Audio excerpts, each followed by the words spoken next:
Normandie, France. June 7, 1944. The ammunition ran out at 6:47 in the morning. Walter Brandt knew the exact time because he had been watching his watch every 3 minutes for the past hour, calculating how long he had left. Not left to live. He had stopped thinking about that somewhere around 4 a.m. when the third man in his unit went down. He was calculating how long before the rifle in his hands became dead weight. When the last round fired, the silence in the chamber was almost gentle. He set the rifle against the wall of the trench, straightened up slowly, because his knees had been bent for so long they had forgotten how to work properly, raised both hands above his head, and waited. He was 34 years old. He had been a history teacher in Königsberg for 9 years before the army drafted him in 1940. He had taught children about wars. He had explained battles on blackboards with chalk arrows and colored maps. He had described, in careful and approved language, what happened to soldiers who surrendered to the enemy. He had never once imagined he would be one of them. The Canadian soldiers came over the ridge in a loose line. They moved carefully, rifles up, scanning the trench. One of them shouted something in English that Walter didn't understand. He kept his hands raised and didn't move. His German uniform was dirty and torn. The red patch on his sleeve was caked with mud. He looked, he supposed, like exactly what he was, a man who had run out of options. The soldier closest to him was young, 20, maybe 21. Pale blue eyes, thin face. The look of a man confronting a problem he wasn't sure how to solve. He said something short. Walter shook his head to indicate he didn't understand. The young soldier reached into his pack, pulled out a metal canteen, and held it out. Walter stared at it. He had been told many things about what would happen if he was captured. Torture, execution, the particular cruelty of the Canadians, primitive men from a frozen wilderness, the propaganda said, driven by British imperialism and hatred of the German people. He had been told that surrender meant death, and that death by his own hand was more honorable than what the enemy would do to him. Nobody had told him about the canteen. He took it. The water was cold and slightly metallic, and it was the best thing he had tasted in months. A second soldier crouched beside him and opened a kit bag, pulled out gauze and tape, began wrapping the shrapnel cut above Walter's elbow with the efficient, unhurried movements of someone who had done this many times before. Walter sat very still and watched him work. According to processing records held at Library and Archives Canada, Reference Group 24, in the 72 hours following June 6, 1944, more than 4,200 German soldiers were processed by Canadian forces at forward collection points in Normandy. Of those men, not a single verified complaint of prisoner abuse was recorded during initial capture and transport. The Geneva Convention was not an abstraction in the Canadian military. It was training. It was procedure. It was enforced. Walter Brandt didn't know any of that yet. All he knew was that the bandage was clean and the water was cold and the young soldier with the pale blue eyes hadn't shot him. That was enough to build a question on. 2 days earlier and 4 kilometers to the east, George Baumann had been lying face down in a drainage ditch with a piece of shrapnel in his left leg. He was 22 years old. Before the war he had worked in a machine parts factory in Stuttgart, standing at the same press for 10 hours a day, 6 days a week. He was not a complicated young man. He had opinions about football and about the best way to fix a carburetor and about his mother's cooking, and those opinions were the most important things in his world. His older brother had died on the Eastern Front in 1942. His father had told him, when it was George's turn to be drafted, that it was his duty. His father used that word a great deal. George had learned, by then, to say nothing when that word came up. The shrapnel hit him during a bombardment on June 6th. He felt it as a sharp burning punch to the outer thigh, then deep numbness, then nothing for a while. He dragged himself into the ditch and stayed there because moving made the bleeding worse and because every time he raised his head, the world appeared to be on fire in several directions at once. He lay in that ditch for 6 hours. He kept one hand pressed against his leg and the other hand in his shirt pocket, where he kept a photograph. His mother and his younger sister, standing in front of their house in Stuttgart, squinting into summer sun. His mother was laughing at something outside the frame. His sister wore the serious expression she always had for photographs, as if determined to be remembered properly. He looked at those faces and thought about nothing in particular. Just the fact that they existed somewhere in the world and were probably thinking about him. When the Canadian medics found him, they carried him out of the ditch on a stretcher. At the aid station, a doctor examined his leg, pressed carefully around the wound, asked through a translator whether it hurt. George said yes, obviously, and gave him morphine. The medication arrived as a small sharp sting and then a warm loosening of everything that had been tight. He was 22 years old and he had expected to bleed to death in a French ditch. Instead, an enemy doctor had saved his leg. He kept thinking about that. The morphine made clear thinking difficult, but that one fact kept surfacing through the fog. Not because George deserved it. Not as a trade for information. Just because that was what doctors did, apparently even with enemies. He fell asleep holding the photograph. Otto Schreiber was different from the other two, and he knew it. He was 28 years old, from Hamburg, and he had spent most of his adult life on merchant ships sailing between European ports. He had been to Liverpool and Le Havre and Lisbon and once, before the war, to New York. He had eaten in American diners and walked through American cities and talked, in his broken English, with dockworkers who were more interested in football scores than in whether Germany was a superior civilization. He knew the propaganda was lies. He had known for years. He also knew what happened to men who said that out loud in Germany. Staying quiet was not the same as agreeing. It was simply the decision to remain alive long enough to see what came next. His unit surrendered on June 8th after 3 days without supply lines. Surrounded, running on almost nothing. Otto had eaten his last food, half a tin of cold beans, 2 days before the surrender. When the Canadian soldiers processed them, he listened carefully, catching fragments of English conversation. They were tired. They were professional. They were not particularly interested in cruelty. They sounded mostly like men who wanted the whole thing to be over. So did he. The 3 men did not know each other yet when they were loaded onto the transport ship in late June. They were simply 3 among roughly 850 German prisoners packed into the lower decks, each carrying whatever private world they had managed to keep intact. The ship left England on a gray morning. Walter stood briefly on deck and watched the coastline disappear into mist. He was going to Canada. He knew almost nothing about it except what he had taught in school.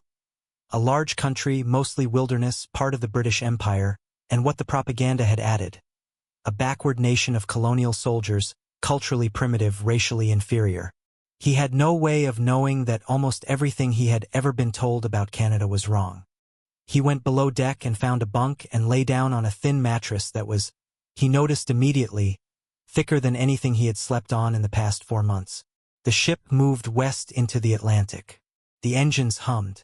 The air below deck smelled of metal and ocean salt and too many men in a confined space. Around him, hundreds of German soldiers lay in their bunks or sat talking in low voices or stared at the steel ceiling with the blank expressions of men waiting to find out what came next. Then the first meal arrived. The guards brought it down in large containers, porridge, dark bread, coffee, all of it hot. Walter sat up and looked at his portion and did a very specific calculation in his head. He had been in France for 8 months. He knew what a standard frontline ration looked like. He knew what they had been receiving the past few weeks as supplies broke down. Thin soup, hard bread, sometimes nothing. What was sitting in front of him was more food than he had eaten in a single sitting in over a year. He wrote about it that night in the small notebook he kept hidden in the left boot of his Wehrmacht uniform, the only private thing he had managed to keep through capture and processing. Day 3 on the ship. Morning, porridge with milk, 2 pieces of bread, coffee with sugar. Noon, vegetable soup with visible pieces of meat, more bread. Evening, beans, potatoes, bread again. I have calculated this carefully. What they gave us today is more than our frontline allocation for 3 days in Normandy. I do not know what to do with this information. He looked at what he had written for a long time. Then he heard a voice from the next bunk. Don't be fooled by the food. The man was perhaps 38, with a heavy jaw and deep-set eyes that carried the steadiness of someone who had made certain decisions long ago and never felt the need to revisit them. His name was Erich Steinfeld. He had been SS before the Wehrmacht absorbed his unit. He had the manner of a man accustomed to being believed. This is psychological warfare, Steinfeld said. They want us comfortable, soft, manageable. The real treatment begins when we arrive. Around them in the dimness, other men listened. Several nodded. Walter said nothing. He looked at his empty bowl. He thought about his wife in Königsberg, about her last letter describing the food shortages, about the way she had tried to make the words sound lighter than they were. He didn't argue with Steinfeld. He just closed the notebook and put it back in his boot. But the question had been planted. If the food was a trick, it was a very elaborate and expensive one. And if it wasn't a trick, then what was it? George Bauman, his leg properly bandaged and healing, sat on his bunk on the fourth day and took the photograph from his pocket. He looked at his mother's laughing face and thought about something one of the guards had said that afternoon. The guard was young, maybe George's age, with a sunburned nose and a habit of chewing the inside of his cheek when bored. He had stopped at George's bunk for no particular reason and looked at the photograph. He pointed at it. "Family?" he said. George understood that word. "Yes, my mother. My sister." The guard nodded. He pulled out his own wallet and showed George a small photograph. A woman with dark hair and two small children standing in front of a wooden house surrounded by trees. "Mine," the guard said. Then he put the wallet away and walked on. George sat holding his own photograph for a long time after that. He had been told, specifically and repeatedly, that the Canadians were brutal colonials who would show no mercy, that they hated Germans on a fundamental level, that capture meant torture and degradation and probably death. Nobody had told him they had families. Nobody had told him they carried photographs. Otto Schreiber, from across the bunk row, had watched the whole exchange without comment. He filed it alongside everything else he had been quietly noting since capture: the water and food during processing, the efficient medical examinations, the absence of brutality, the guards' conversations that revealed consistently tired, homesick men with no appetite for cruelty. Otto had known the propaganda was wrong before he boarded this ship. The evidence was simply becoming more specific. The ship docked in Halifax on a bright morning in mid-July, 1944. Walter stood on deck as they came into the harbor and looked at North America for the first time in his life.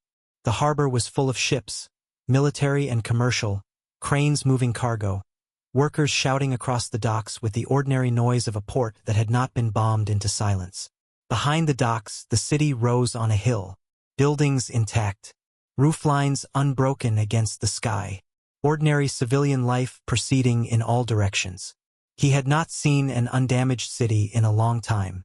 The contrast landed on him with physical weight. The prisoners were marched through parts of Halifax to reach the train station. Walter walked and looked at everything. Stores with goods in their windows, a barber shop, a bakery, a woman pushing a pram along the sidewalk as if there were nothing unusual about the morning. Children arguing on a corner with the passionate intensity that children bring to arguments, apparently unaware that a war was happening on the other side of the ocean. A man climbed into an automobile and drove away. A private automobile driven by a civilian in work clothes, not a wealthy man, not someone connected to the government.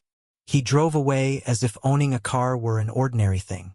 In Germany, private fuel was almost non-existent. George, walking beside Walter, had been counting quietly since they left the docks. 47, he said. Walter looked at him. Automobiles, George said. Since the ship.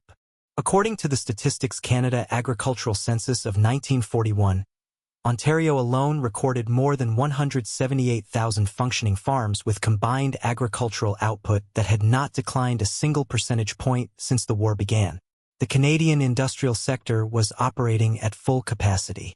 The infrastructure of a prosperous, functioning nation proceeded in every direction Walter looked. He had been told Canada was a frozen wilderness populated by primitive colonials. He was looking at a city that had more goods in a single block of storefronts than he had seen collectively in the past year in Germany. He did not say anything. He didn't have words yet for what he was feeling. It was something quieter and more corrosive than shock. It was the first cellular sensation of realizing that the people who had told you how the world worked might not have been telling you the truth. The train west was a passenger train with windows and padded seats and the particular rhythm of long-distance travel that Walter associated with peacetime, with journeys made by choice to places you wanted to go.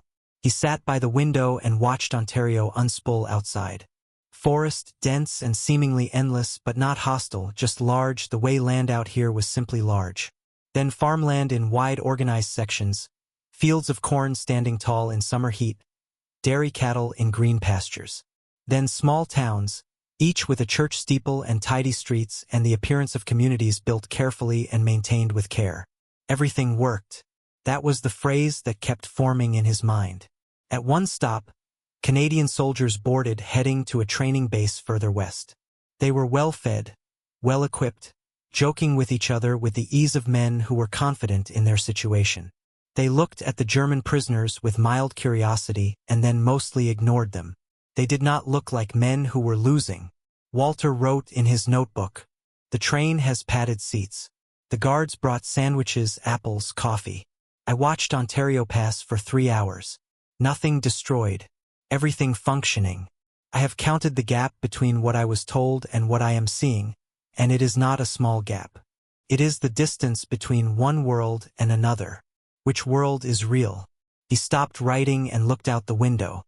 He thought about the lessons he had taught in Königsberg, the careful, government-approved curriculum about German greatness and the inferiority of others, the righteousness of the cause, the necessity of struggle. He had taught those lessons to children. He had believed them while teaching, or at least believed enough not to question them. What did it mean if the curriculum was wrong? What did it mean if he had spent 9 years teaching children things that were wrong? He closed the notebook and watched Ontario continue past, green and intact and profoundly, almost aggressively peaceful. Camp 20 was outside Bowmanville, Ontario. They arrived in the last days of July. 30 acres surrounded by barbed wire fencing, wooden watchtowers at each corner, guards who watched from above with the alert but unhurried posture of men performing a professional duty. Walter's first thought, stepping down from the truck, was that it looked like a military base. Not a punishment camp, a military base. Inside the gates, a Canadian officer read the rules in German through a translator. His voice was firm and entirely without hostility. Each prisoner would receive 2 sets of clothing, toiletries, blankets, a small wooden box for personal items, work details, meal times, recreation periods, medical access, all explained in the same tone. You are prisoners, but you will be treated with dignity. The Geneva Convention will be strictly observed, the officer said. Walter had now heard those words twice since capture. He still wasn't entirely sure what the Geneva Convention was. He had a general sense of it, some international agreement about prisoner treatment, but the details were vague. He had not been taught them. They had not seemed relevant. He was starting to understand that a great many things he had not been taught were relevant. The barracks were wooden and long, divided into sections. 20 men to a room. Each man had 1 bunk, 1 real mattress, 1 set of drawers, space to make slightly his own. A heating stove in the corner for winter. Windows with actual glass. Down the path, washing facilities with hot and cold running water. Real soap issued weekly. George Bauman turned on the hot water tap and stood watching steam rise for almost a full minute. "We haven't had hot water," he said quietly, "since basic training." He wasn't complaining. He wasn't celebrating. He was stating a fact, in the manner of a young man trying very hard to accurately understand his situation. The medical building had a Canadian doctor and 2 German prisoner physicians who assisted him. George's leg was examined that evening. The doctor pressed carefully around the healing wound, nodded with the contained approval of someone whose expectations had been met, and prescribed medication. It arrived the next morning. No cost. No paperwork for George. No conditions. That first evening, the mess hall. The meal. Pork, boiled potatoes, cooked carrots, thick slices of bread with real butter, coffee, an apple for dessert. Walter looked at his plate, picked up his fork, ate carefully, the pork first, then the potatoes, then a piece of bread. He was halfway through when he stopped. Not because the food was finished. Because he was full. His stomach, operating on reduced rations for months, had simply reached its limit. He set down the fork and looked at the half-full plate. Around him, other men ate in the same careful way, slowly, almost tentatively, as if expecting the food to be taken away. One older sergeant from Bavaria stared at his plate for a long time before starting, and when he finally did, his hands were not entirely steady. Erich Steinfeld sat at the far end of the table. He had eaten his full portion and was watching the others with an expression that gave nothing away. 3,000 calories, said Otto quietly. He had been speaking with one of the guards through fragments of English. Per man per day, same as their own soldiers receive. George looked up. Our frontline allocation, Walter said, was supposed to be 2,000. When supplies were reaching us. When were supplies reaching us? George asked. Nobody answered, because the answer was obvious. Walter took a breath and looked around the mess hall. The long tables, the adequate light, the organized serving of food, the guards at their posts with the patient expressions of men performing a routine. He thought about the German army in France, about supply lines that broke down and stayed broken, about thin soup at the end, about ammunition running out at 6:47 in the morning because the resupply promised for 4 days never came. He picked up his fork and ate the rest of his potato. Outside the mess hall windows, Ontario summer light settled over fields where, 2 miles to the north, a man named Samuel Brenner was finishing his evening work on a farm that Walter didn't know existed yet. In approximately 8 weeks, that farm would take apart everything Walter Brandt had ever believed about the world. He wrote one sentence in his notebook before sleep. I do not yet know what kind of enemy treats prisoners this way, but I intend to find out. August came to Bowmanville the way August comes to Ontario. Slowly, heavily, with a heat that settled into the fields and stayed there. The work assignments began on the 4th day of the month. Walter was assigned to an agricultural detail. 6 days a week, a truck arrived at the camp gates at 6 in the morning, loaded 12 prisoners, and drove them into the countryside. The farms needed labor because the men who would normally have worked them were somewhere in Europe or the Pacific wearing different uniforms. George Bauman, his leg functional and healing well, joined the camp maintenance crew, repairing fences, patching roofs, fixing the 100 small things a facility of that size constantly required. He worked alongside Canadian civilian contractors who handed him proper tools without ceremony, as if the question of whether he deserved good tools had never occurred to them as a question worth asking. Otto Schreiber went north, to a lumber operation 15 miles from camp. He would work there through the fall, cutting timber alongside Canadian workers in the deep Ontario forest, with enough time and silence to think through everything he was slowly becoming certain about. Each man earned 25 cents a day, credited to a camp account for the canteen. It was not much. It was something. More importantly, it was wages, the acknowledgement that their labor had value, which was a different thing from simply being used. The first morning at the Brenner farm, Walter climbed down from the truck into a field that smelled of turned earth and late summer. A man walked toward him across the yard. He was 56 years old, broad-shouldered, with hands that looked like they had been doing serious work since before Walter was born. His face was weathered in the particular way of men who have spent decades outdoors. Not aged exactly, but settled, the way landscape settles into itself over time. He walked with the unhurried authority of someone on his own property. He stopped in front of the 12 prisoners and looked at them. Then he opened his mouth. Guten Morgen, Männer. Willkommen auf meiner Farm. The German was perfect. Not accented, not halting. Not the tourist phrase German of a man who had learned a few words out of courtesy. Perfect High German, spoken naturally, from somewhere deep in a person's linguistic formation. Walter felt the ground shift beneath him. Around him, the other prisoners had gone very still. One man, a former corporal from Leipzig, actually took a small step backward, as if the language itself had startled him physically. The man was Samuel Brenner.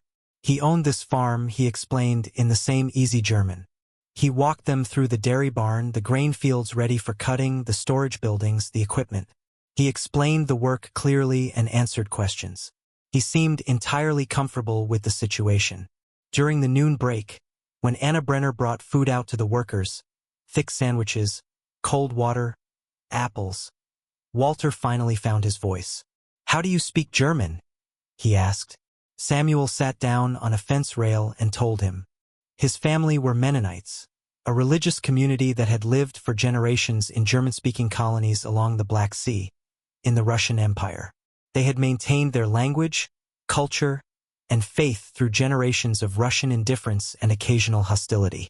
In 1924, when conditions in Russia made staying untenable, the family joined a larger migration of Mennonite families coming to Canada.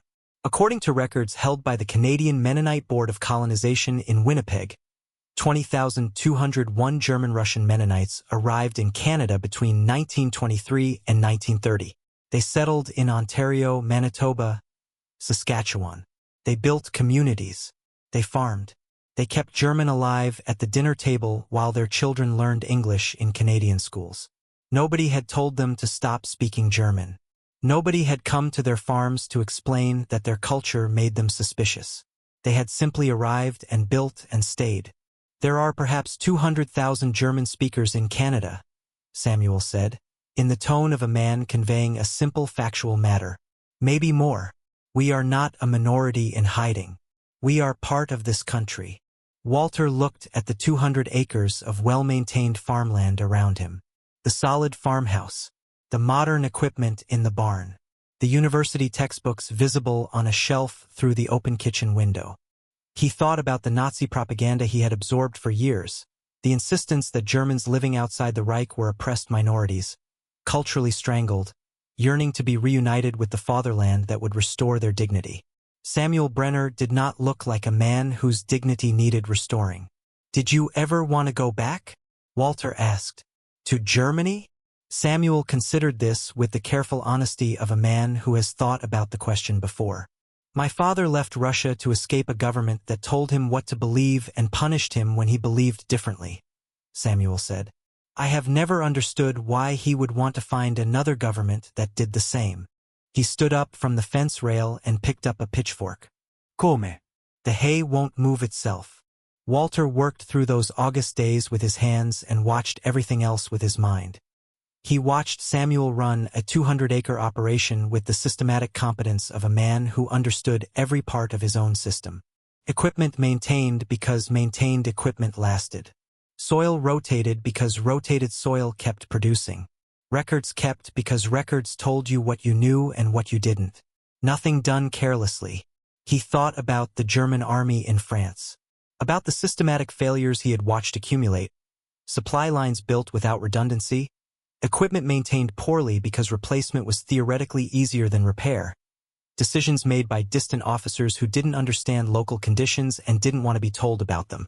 The German military had told itself it was the most efficient fighting force in the world. Samuel Brenner ran a more efficient operation than anything Walter had witnessed in 2 years of active service. Meanwhile, George Bauman was building his own understanding. He worked alongside Canadian civilian contractors, carpenters, roofers, a plumber named Douglas who had strong opinions about pipe fittings and no opinions at all about who he was working next to. Douglas showed George how Canadian construction methods differed from German ones, handed him tools without being asked, corrected technique without contempt, took breaks when the schedule called for breaks. George asked him once what a carpenter earned in Ontario. Douglas told him. George did the mental conversion twice because the first answer seemed wrong. It wasn't wrong. Douglas earned, for skilled carpentry, a wage that would have seemed extraordinary by pre-war German working-class standards. Union wage, Douglas said, as if that explained it. Which George was learning it did. You worked.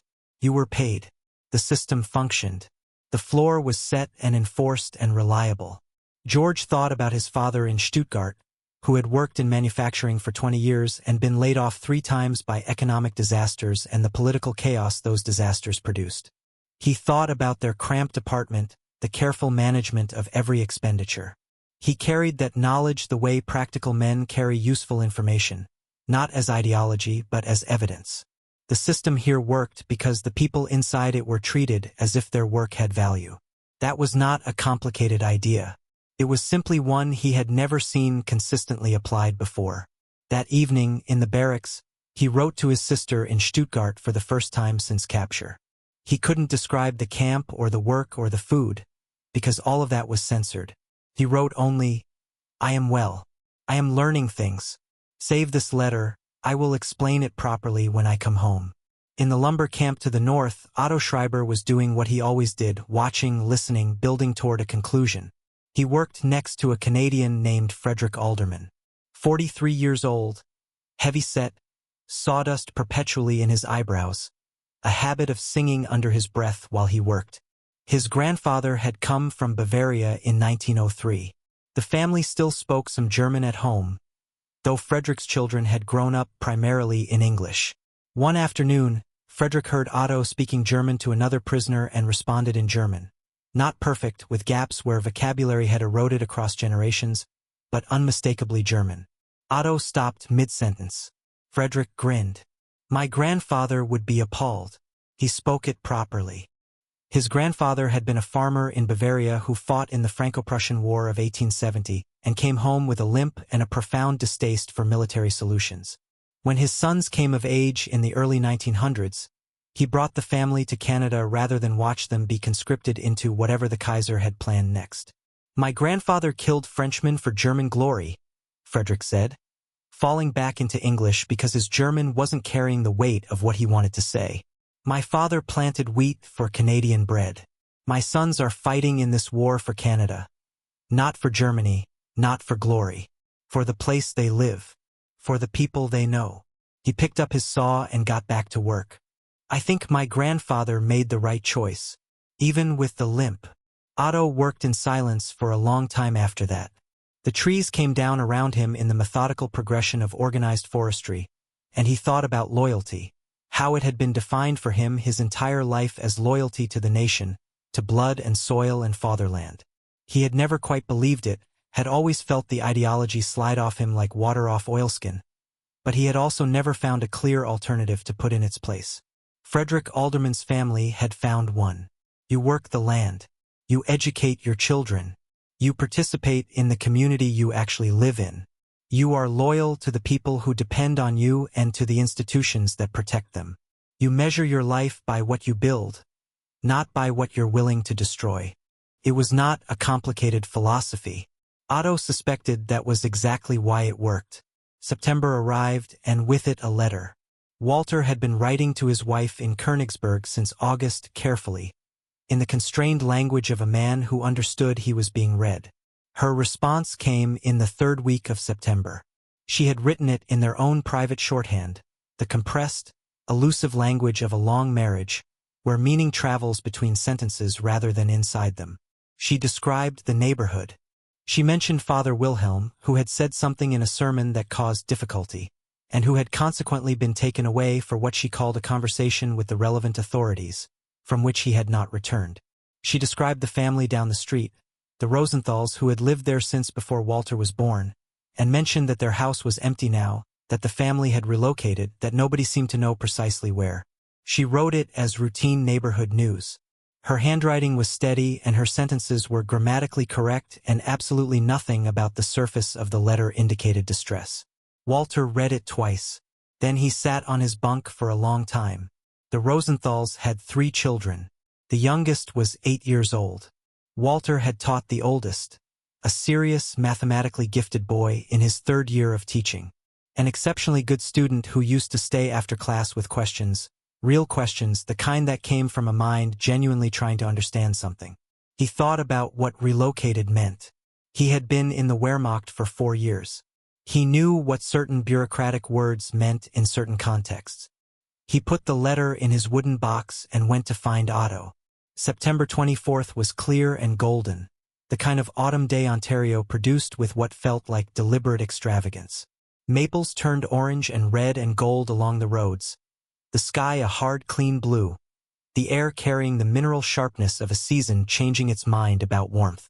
Samuel Brenner had submitted the request 6 days earlier, wanting to bring the agricultural detail to his farm for the Erntedankfest, the harvest Thanksgiving. A traditional celebration, German in origin, maintained by the Mennonite community as part of the fabric of their year. The camp commandant approved the request the same day he received it. One prisoner refused to go. Erich Steinfeld stood in the barracks doorway as the others prepared to leave and watched them with measured contempt. He had been watching Walter specifically for weeks, noting the conversations with Samuel Brenner, the changes in posture and manner that a careful observer could detect, the absence of Walter's presence at the late-night sessions where Steinfeld and the true believers maintained something like the social structure of the old order. "I will not socialize with traitors to the Reich," Steinfeld said, clearly so that everyone in the room could hear. Walter paused at the door. He looked at Steinfeld, at the steady eyes, the set jaw, the absolute certainty in the man's posture. He had known men like this all his life. Men for whom certainty was not a conclusion but a condition of identity. Men for whom being wrong was not an error to be corrected but an existential threat to be neutralized. He did not say anything. He got in the truck. The Brenner farm in late September was a different place from the one Walter had been working since August. The yard had been transformed. Tables stretched across the grass under the old oak trees, covered with white cloths. Food covered every surface, the particular abundance of a farming community celebrating a harvest they had produced with their own hands from land they owned and would keep. About 60 people had come. German voices everywhere. Not careful German, not whispered German, not the German of men watching what they said, just German, the natural medium of conversation, mixing with English the way two currents in a river mix smoothly, because both languages had always been here and neither was more legitimate than the other. Old people who had grown up speaking German in Russia. Middle-aged parents who had built their lives in Canadian German. Children born in Ontario who had never seen Germany, who spoke English with Ontario accents and German with their grandparents, who moved between the two without pausing to think about it. The families, the Brenners, the Warkentons, the Klassens, the Reimers, names that could have come from any village in Eastern Germany or Prussia, attached to people who were unmistakably, deeply Canadian. The smells reached Walter first. Fresh bread, still warm, the particular dense-crumbed German bread of his childhood. Roasting pork, fat rendering brown and fragrant. Spätzle, the egg noodles his mother had made on Sunday afternoons when he was small. Apple cake. Sauerkraut, sharp and fermented. The smell of every autumn of his entire childhood. He stood at the edge of the yard and felt something happen to his face that he couldn't control. George Bauman, beside him, said nothing. He was looking at the food with an expression that had moved beyond hunger into something older and harder to name, the recognition of abundance by a person who had internalized scarcity so completely that abundance now registered as something close to grief. George's eyes were wet. "My mother," he said quietly, to no one in particular. "She hasn't been able to make a meal like this in 5 years. Not with the rations. Not with the shortages." He stopped. "She had a way she used to cook potatoes. For different ways depending on what else was available. She used to apologize for it. She said she was sorry the potatoes were all she had." He stopped again. "She shouldn't have apologized." Walter put a hand briefly on George's shoulder. Then Heinrich Brenner walked toward them across the yard. He was 79 years old and he moved slowly, with the deliberate economy of a man managing a body that had been working hard for a long time. His back was slightly bent. His hands, when he extended one to Walter, were large and spotted and had the texture of old wood. His eyes were the sharpest thing about him, pale gray, clear, carrying the particular alertness of a man who had learned to pay close attention to what he was actually seeing rather than what he expected to see. He looked at Walter with those eyes for a moment before he spoke. "Welcome, young man," he said. His German was the German of the generation before Walter's, slightly more formal, rooted in an older idiom, but unmistakably from the same linguistic world. "Sit. Eat. You are safe here." They sat down. The meal was served.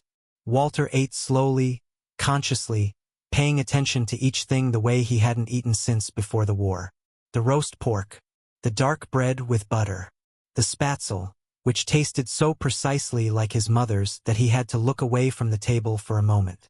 The apple cake at the end, warm and slightly spiced. He calculated, somewhere in the back of his mind, that the food on this table could have fed his entire unit in France for a week. Around him, other prisoners ate in the same deliberate way. Slowly, reverently almost, some crying quietly into their food in the unself-conscious manner of men, who had been holding too much for too long and had found an unexpected moment of release. After the meal, Heinrich Brenner stood from his chair. The yard grew quieter. He looked at the prisoners. He looked at his family. He looked at the Canadian autumn settling into gold over his fields. "I want to tell you boys something," Heinrich said. He left Germany in 1905. He was 30 years old. He had watched for years as the Kaiser's government moved in directions he recognized from the Russian Empire. The same tightening, the same insistence on loyalty as conformity, the same punishment of difference. He was a Mennonite, which meant he would not serve in a military, which meant the state had no use for him and considerable irritation toward him. He arrived in Halifax with $20 and a strong back and the specific, practical faith of a man who believed that God helped those who cleared their own land. He spent his first 3 years in Canada cutting trees. He built a farm out of Ontario forest with his hands. He raised children who went to Canadian schools and came home speaking English and then German and then a fluid mixture of both that their own children would grow up speaking as naturally as breathing. He watched Canada make mistakes. During the First War, German Canadians had been viewed with suspicion, some interned, their language suppressed for a period, and then he watched Canada recognize those mistakes and correct for them. Imperfectly, gradually, but actually. The country that takes in its mistakes and tries to fix them, Heinrich said, is a different kind of country than the one that takes in its mistakes and calls them policy. He looked directly at Walter. "What did they tell you about us?" he asked. "About Germans living outside Germany?" Walter's throat was tight.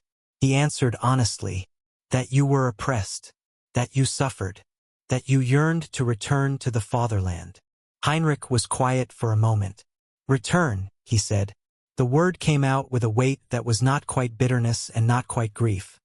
Something more settled than either. "We fled. The fatherland had nothing for us except conscription and contempt. Canada gave us what Germany never would." He paused. "Real freedom. The freedom to think what you think. To believe what you believe.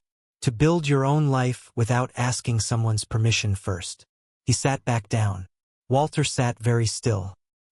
He was aware, at the edges of his vision, of Samuel Brenner putting his arm around his son Carl. 26 years old, home on leave, wearing a Canadian Army uniform, preparing to go back to France and fight against the Wehrmacht. A German-Canadian fighting against Germany.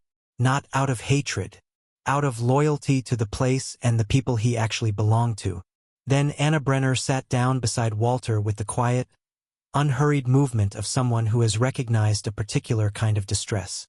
She spoke to him in the low German dialect of his mother's home region. A linguistic detail so precisely aimed at the part of him that was still a boy in Königsberg before any of this had happened, that he felt it land somewhere deep in his chest. "You are far from home," she said. "This must be very confusing. And painful." He could not speak. He shook his head. She placed a small package on the table beside him. Brown paper, tied with string. Cookies. A bar of good soap. A small sheaf of writing paper. This simple maternal kindness, from the enemy, from a woman who had every reason by the logic of the past 5 years to regard him with hostility, who instead offered cookies and soap and the specifically calibrated compassion of someone who understood what kind of homesick man was sitting at her table.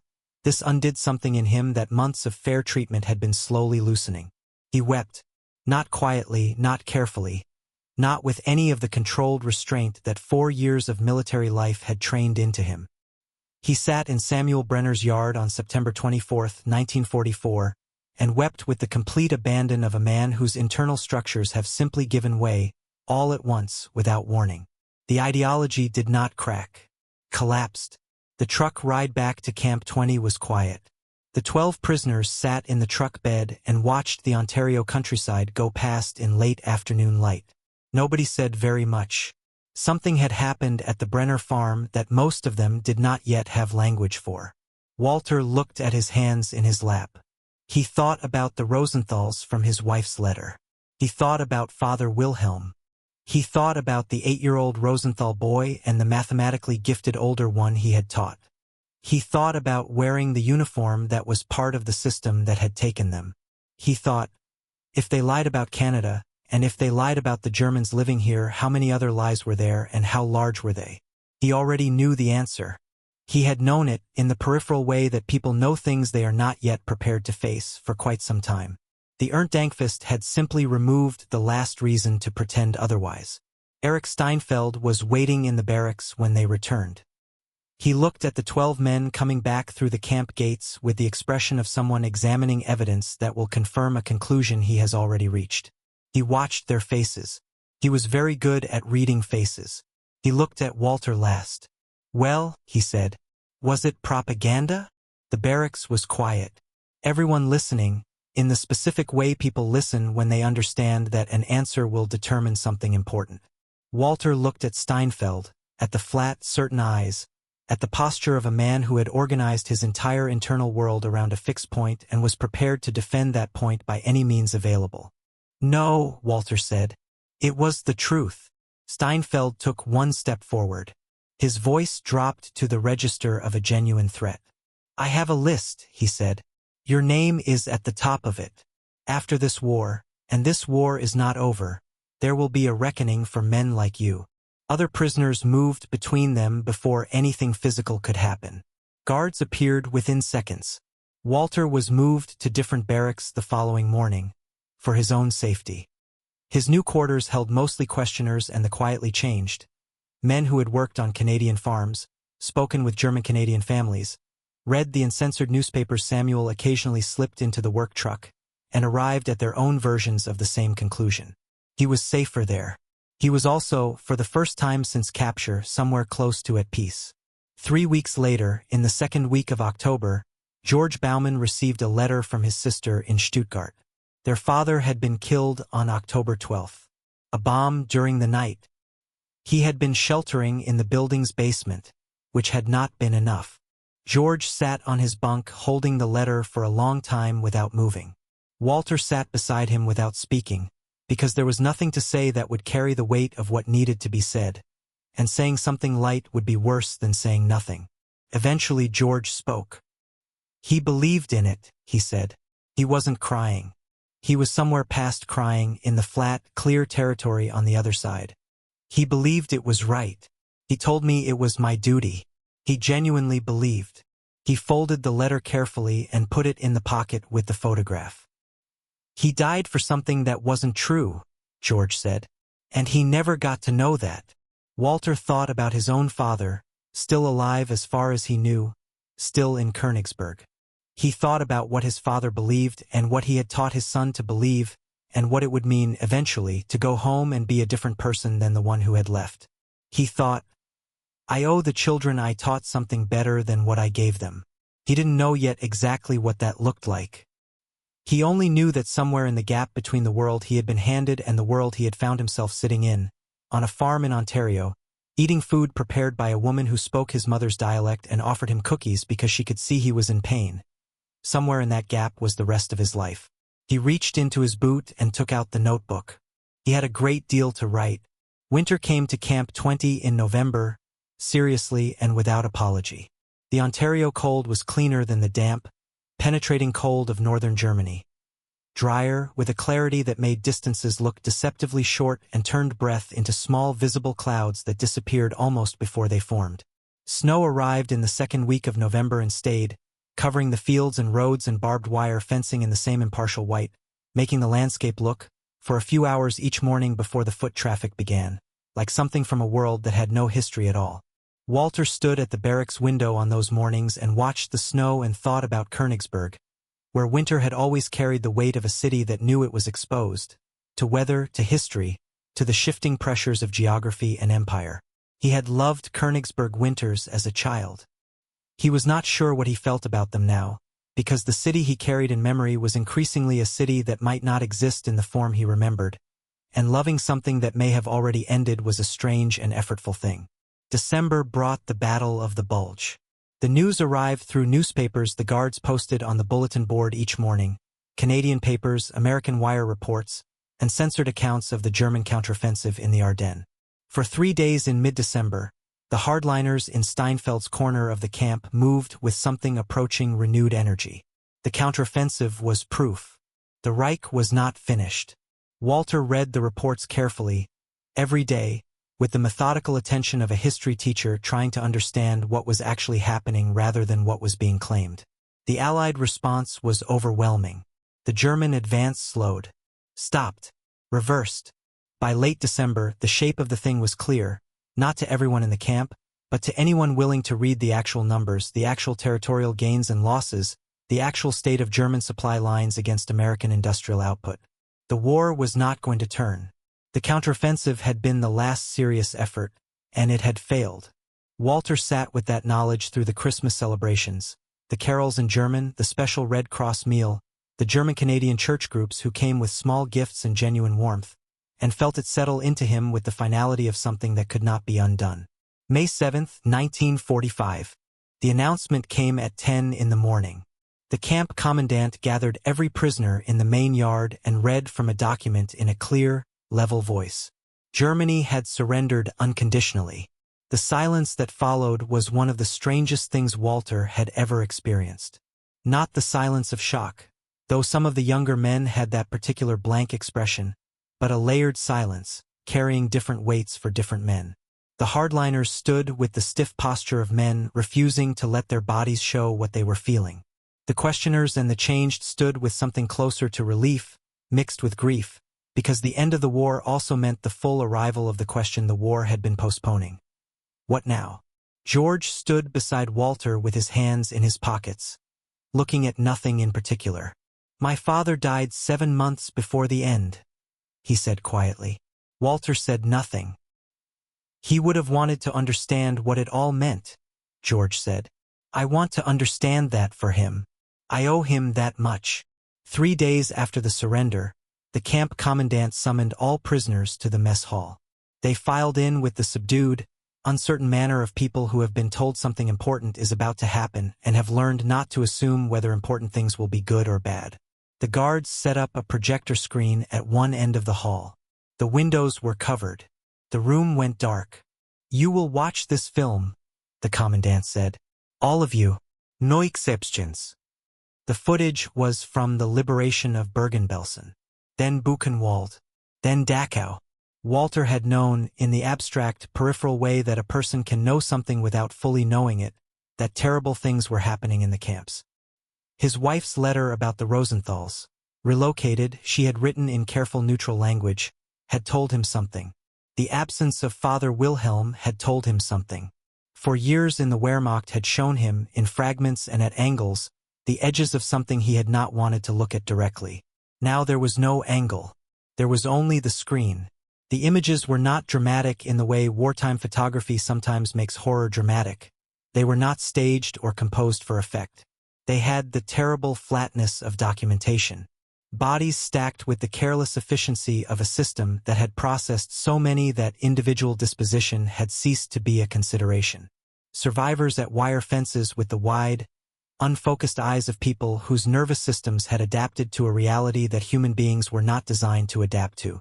Rooms full of shoes, children's shoes among them, small leather shoes with worn soles. Rooms full of eyeglasses.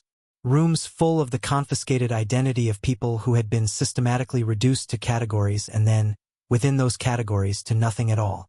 According to Nuremberg trial records, document PS 1919, submitted to the International Military Tribunal in October 1945, the internal SS accounting confirmed deaths numbering in the millions, a figure derived not from Allied investigation but from German administrative records, the careful bookkeeping of a bureaucracy that had organized industrialized murder with the same attention to paperwork it brought to any other large-scale logistical operation. At the front of the hall, Erich Steinfeld's voice cut through the darkness. "This is fabricated," Steinfeld said. "Allied propaganda. These images are staged." His voice was steady. It had always been steady. Nobody answered him. The footage continued. Walter did not look away. He had made a decision, somewhere in the dark before the film had been running 5 minutes, that he would not look away from this, that looking away was precisely what he had been doing for years in smaller ways, and that the permission he had given himself to not look directly at things was part of the mechanism that had allowed this to continue. He looked at the shoes. He thought about the Rosenthal boy he had taught, the serious, mathematically gifted one who used to stay after class with questions, real questions, from a mind genuinely trying to understand something. He thought about where that boy was now. He thought about the category into which that boy would have been placed. He thought, I wore that uniform. I fought in that war. Every day the Wehrmacht held the line was another day the system behind the line continued to function. His hands were shaking. He looked at them in his lap and watched them shake and did not try to make them stop. Around him in the darkness, men weeping, men absolutely silent. From Steinfeld's area, low, urgent voices, building the walls of an alternative explanation even as the images continued on the screen. George sat beside Walter, not moving, jaw tight, eyes on the screen. Otto sat 2 rows ahead, perfectly still, with the posture of a man who has just had something confirmed that he had already known and had hoped, in some residual and irrational way, was not as bad as he had suspected. It was worse. Walter wrote in his notebook that night by flashlight under his blanket. I wore that uniform. I believed in the cause that sustained the system that built these places. Every battle I won helped keep them running one more day. I have never harmed anyone with my own hands. I have told myself this and it has felt, until tonight, like it meant something. Tonight I understand that it does not mean what I thought it meant. A man who operates one part of a machine is still operating the machine. I taught history to children. I taught them the version of history that made this possible. God forgive me for what I did not look at clearly enough to refuse. George had not eaten dinner that night, had not eaten breakfast the following day. On the second day, Walter brought food to his bunk. Bread, some cheese, coffee, and set it down without saying anything. George looked at it for a long time. They were deliberately starved, George said. That's what the film showed. Deliberate, systematic starvation. And I couldn't finish my dinner. He picked up the bread. I'm going to eat this, he said, because I don't think refusing to eat is useful. But I want to say it out loud first. I want someone to hear me say that I know what I'm eating and why I have it, and they didn't. He ate the bread. Otto did not speak for several days. He sat in the recreation yard in the cold May air and wrote in a notebook of his own. Not a diary, but working notes, the kind a man makes when trying to think through a problem large enough to require external structure. He wrote, The question is not whether I knew. The question is what I did with what I knew, and what I told myself justified doing nothing with it. Every man who stays silent because silence is safe is not neutral. He is load-bearing. He is holding up the ceiling. Erich Steinfeld submitted a formal written statement to the camp administration 4 days after the screening. The statement disputed the authenticity of the footage on 7 specific grounds, each one carefully argued, each one wrong. The camp commandant read it, filed it, and did not respond. Steinfeld was repatriated in the first group in June 1945. He returned to his hometown of Dortmund, which had been largely destroyed. He worked for 2 years as a laborer in reconstruction, then disappeared from available records. A former camp prisoner who encountered him in 1948 reported that Steinfeld had said nothing about the war, nothing about the camps, nothing about Canada. He had asked only about where to find work. Walter heard this secondhand years later. He thought about it for a while. Then he thought about Heinrich Brenner's words, the country that takes in its mistakes and tries to fix them is a different kind of country than the one that calls its mistakes policy. And he thought that this applied to men as well as nations. Some men fixed their mistakes. Some called them policy until they died. He could not save Steinfeld. That was not his failure. It was simply the limit of what one person can do for another. The summer of 1945 passed in a strange suspended state. The war over, the prisoners still in place, the machinery of repatriation grinding slowly through the enormous logistical problem of returning hundreds of thousands of men to a country that was simultaneously being occupied by 4 different Allied powers.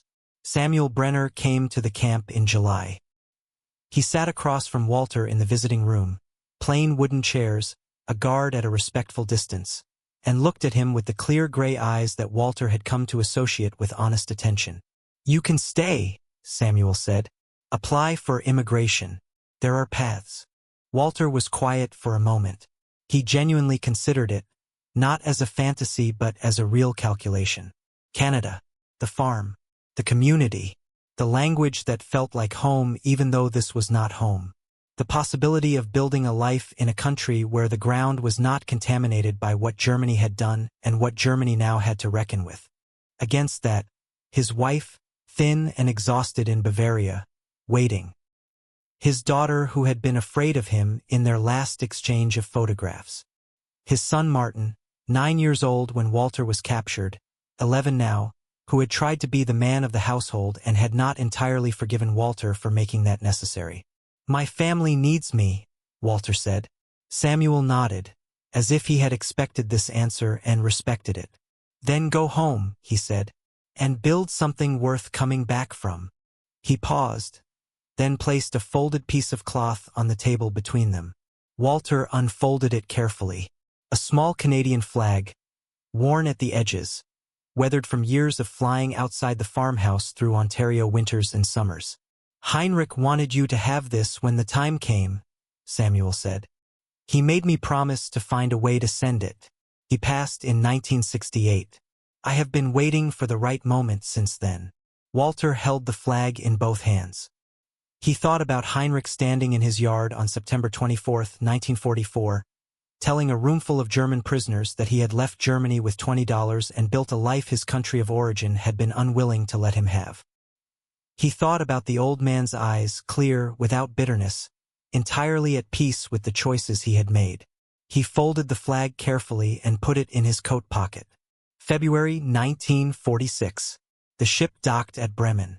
The harbor was functional, the Allies had prioritized port infrastructure, but behind it the city was mostly gone. Not damaged in the way of ordinary misfortune, but gone in the way that only sustained, systematic bombing accomplishes. Block after block of facades standing without interiors. Rubble cleared to the sides of streets in rough piles that had been there long enough to develop their own gray weathering. The smell was ash and cold concrete and something underneath both that Walter chose not to name. People moved with the particular gait of populations that have been on insufficient resources for years, not slow, but stripped of any movement that wasn't necessary. He walked through it and felt the gap between the country he had carried in memory and the country under his feet, and understood that closing that gap, not pretending it wasn't there but honestly closing it, was going to be the work of the rest of his life. According to occupation records filed by the British Control Commission for Germany in February 1946, average adult caloric intake in the British zone was running between 1,000 and 1,200 calories per day, against a recommended minimum of 2,000. Average adult male weight in urban areas was down approximately 20% from 1939 baselines. Walter had been eating 3,000 calories a day for 18 months. He took the train south to Bavaria, where his wife had fled with the children when Königsberg became untenable. She was staying with her sister in a small house in the countryside outside Munich. When Walter came through the door, she looked at him with the careful expression of someone calibrating the distance between who they expected and who had actually arrived. Then she held him. She was thinner than he remembered. She smelled of soap and cold air and the specific exhaustion of a person who has been managing alone, on insufficient resources, with 2 children and no certainty, for 20 months. His daughter, 4 years old when he left, stood in the kitchen doorway and looked at him with the wide-eyed assessment of a child confronting a category of reality she has only heard described. She had been told about fathers. She was now meeting one. His son Martin stood very straight in the living room and looked at Walter with the expression of a boy who has decided how he is going to conduct himself in this moment and is committed to it. "Hello," Martin said. "Hello," Walter said. They stood in the living room, father and son, both recognizably the same people who had last occupied this relationship nearly 2 years ago, both considerably changed by the specific educations their circumstances had provided. Walter crouched down to his son's level. "I have been away a long time," he said, "and I know you have been the man of the house while I was gone. I want you to know that I know that, and that it mattered, and that I am grateful to you." Martin looked at him with careful, serious eyes. "Are you going to stay?" he asked. "Yes," Walter said. "I am going to stay." He did. Georg Baumann stayed in Canada. The formal application went through in 1950, sponsored by the Brenner family. He arrived back at Halifax, the same harbor he had passed through in July of 1944 as a prisoner, in the spring of 1951, this time with papers that said he was permitted to remain. He worked construction for 3 years, living in a boarding house outside Bowmanville and saving money with the methodical patience of a man who has identified a goal and intends to reach it. In 1954, he married Ingrid Neufeld, the daughter of a Mennonite family from Manitoba, 26 years old, bilingual, with her mother's practicality and her father's quiet humor. In 1956, he bought 50 acres of farmland, good soil, well-drained, 3 miles from the Brenner property. He wrote to his mother in Stuttgart every week without fail. He sent packages when he could. In 1959, he traveled back to Stuttgart and spent 3 months there, helping his mother navigate the German pension system and trying, gently, to convince her to come to Canada. She refused. She was too old for new countries, she said. Stuttgart was where she had buried her husband, and it was where she intended to remain. But at the end of his visit, when he was packing to return, she took his hands in hers and looked at him with the expression of a mother who has been watching her son for a long time and has arrived at a conclusion. "You were right," she said. "You found a better life." She paused. "Your father would have been glad to know you were safe. He worried about you more than he was able to say." George held her hands. "I know," he said. Otto Schreiber came home to Hamburg in the spring of 1946, and Hamburg was mostly gone. The harbor he had known since childhood, where he had first worked as a teenage dockhand, where he had shipped out for the merchant service, where he had stood on departure decks watching the city recede, was a skeleton. The infrastructure had been targeted deliberately, and the residential districts behind it had been caught in the same systematized destruction. He worked as a laborer during the days. At night he studied. Frederick Alderman sent him books from Canada. Packages arrived every few months: political philosophy, constitutional theory, comparative government. Otto read with a dictionary at his elbow and the focused intensity of a man who has decided that understanding something properly is a prerequisite for acting on it correctly. In 1947, when the University of Hamburg partially reopened, Otto enrolled. He was 31 years old, older than most of his classmates, and he came to political science with an empirical base that purely academic students could not match. Not because he was smarter, but because he had seen what the failure of democratic institutions looked like from the inside, had watched how propaganda functioned as a mechanism of control, had experienced firsthand the difference between a society organized around fear and one organized around consent. His doctoral thesis, completed in 1953, compared the structural conditions that allowed democratic institutions to resist authoritarian capture against those that facilitated it. His committee noted that his analysis carried a quality of personal authority unusual in academic work. He told them only that his sources were varied. In 1957, he was elected to Hamburg City Council on the Social Democratic ticket. His colleagues found him an unusually grounded advocate for democratic norms, not idealistic, not naive, but committed in the specific way of a person who has seen the alternative at close range and made a clear-eyed choice. He continued corresponding with Frederick Alderman until Frederick died in 1971. When Frederick died, his son sent Otto a letter with a final note Frederick had written to be forwarded. "The old man from Bavaria who made the right choice. I always thought he must have known something. You helped me understand what it was. Thank you for the letters." Summer, 1975. Canada sent invitations to a gathering of former prisoners of war, marking the 30th anniversary of the war's end. The government had designated Camp 20 as a historical site. Former prisoners were welcome to attend. Walter, 65 years old and recently retired from 34 years of teaching, flew to Toronto with his wife, who had heard about the food and the farms and the German families and Anna Brenner's package of cookies for nearly 3 decades. George drove from his farm with his wife Ingrid and their 3 children, the eldest 20, the youngest 14, who had grown up bilingual, hearing the story of their father's capture and transformation as a family narrative. Otto flew from Hamburg, where he was in the middle of his 3rd term on the city council.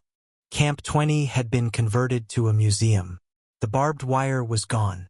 The watchtowers were gone. What remained were the barracks buildings, preserved and interpreted, with exhibits about the prisoner of war program, the Geneva Convention, the German-Canadian community, the experience of men who had been brought here as enemies and gone home as something more complicated.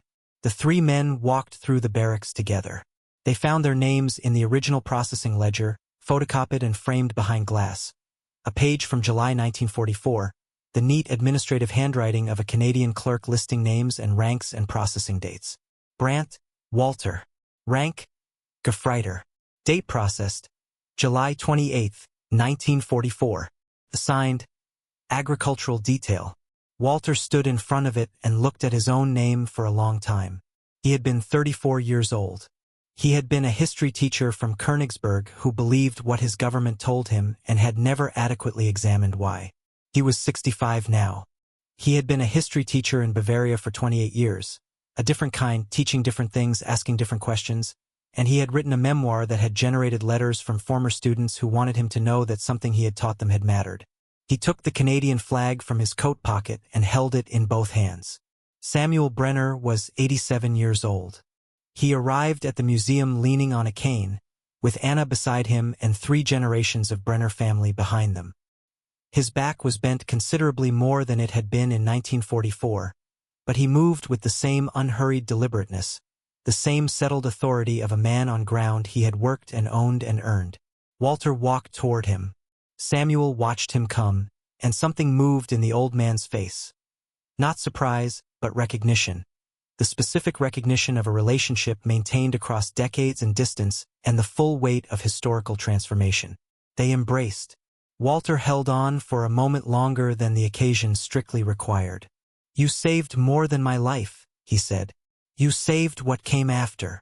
Samuel held him by the shoulders and looked at him with the clear gray eyes, somewhat faded now but still precise.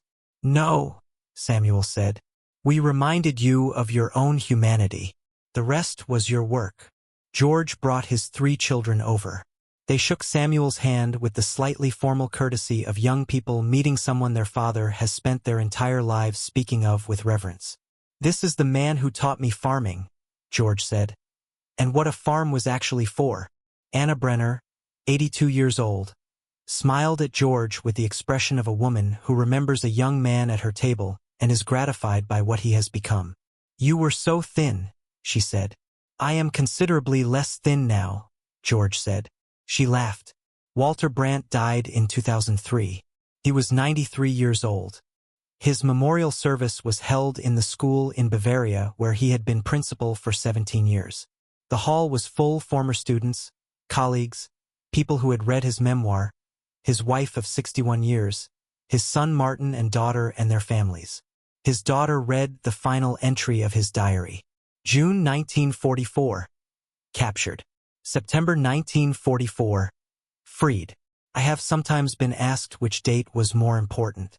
The answer is that without the first, the second could not have happened. I was captured by the Canadians and freed by the Brenners, and these were not, in the end, separate events. They were the same event seen from 2 angles. He was buried in a small cemetery outside Munich, under a stone that read, "Teacher, Soldier, Seeker of Truth." Beside him, folded and wrapped in cloth to protect it from the weather as long as possible, was the Canadian flag. George Bauman gave his last interview in 2005 at the Canadian War Museum in Ottawa. He was 83 years old, sitting in a chair with the comfortable solidity of a man whose body has retained the record of a life of physical work. The interviewer asked him what he considered the most important moment of the entire experience. George was quiet for a moment, looking at something past the interviewer's shoulder. "When Anna Brenner spoke to me in German," he said, "at the harvest. She sat down beside me and spoke in my language, not to question me, not to correct me, not to make a point, just to offer kindness." He paused. "I had been told, specifically and repeatedly, that the Canadians were brutal, that they hated us, that they would show no mercy." He paused again. "Anna Brenner gave me cookies and soap and writing paper, because she could see I was in pain, and that was what a person did for someone in pain." He looked at the interviewer directly. "That moment taught me that enemies are made," he said. "They are constructed, deliberately, by people who need you to see other human beings as something less than human. And if they are made, they can be unmade. The same way, by sitting down beside someone and speaking their language." He was asked, as he had been asked many times over the years, whether he considered himself German or Canadian. He thought about it in the particular way he always thought about that question, not as if he didn't know the answer, but as if the answer deserved the dignity of not being rushed. "I am a person who learned what he was from people he had been taught to hate," he said. "That is the most important thing about me. Everything else, the farm, the family, the citizenship, the flag I hold, everything else came from that." Otto Schreiber retired from Hamburg City Council in 1987 and took a teaching position at the University of Hamburg, where he taught a course called Democracy Under Stress until he died in 2006. His final lecture ended this way: "I was 28 years old when I was captured. I had spent my adult life watching a democracy fail and a dictatorship rise, and I had done what most people do in such circumstances. I had kept quiet because staying alive seemed like the precondition for everything else. What I learned in Canada was not that I had been cowardly, though I had been. What I learned was that the cowardice of millions of ordinary people is the infrastructure on which extraordinary evil is built. The camps did not require monsters. They required bureaucrats. They required soldiers following orders. They required teachers teaching the approved curriculum and neighbors not asking where the family down the street had gone. Democracy is not inherited. It does not persist because it is good. It persists only as long as the people inside it are willing to defend it. Not with weapons necessarily, but with the basic daily commitment to see clearly, speak honestly, and refuse to let what is convenient blind you to what is true. My generation learned this through catastrophe. I have spent 40 years hoping yours would not have to learn it the same way. I am no longer certain we have succeeded, but I know that the alternative to trying is not neutrality. The alternative to trying is the sound of trains and silence and a neighbor's empty house. Between 1940 and 1945, Canada held 37,000 Axis prisoners in 26 camps across the country.